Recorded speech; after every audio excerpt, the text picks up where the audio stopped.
Hello everyone, today I'll show you how to use the Loon Typhoon 2.0. Let's open the box and see what's inside. Inside of the box you get the user manual, Typhoon 2.0, USB-C cable, and the lanyard.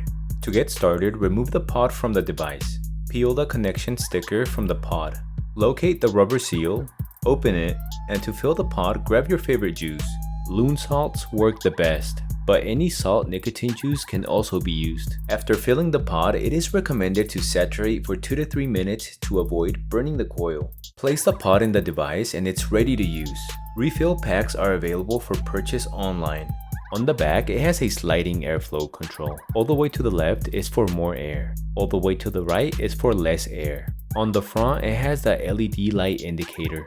A pod can be refilled up to 5 times before needing to be replaced.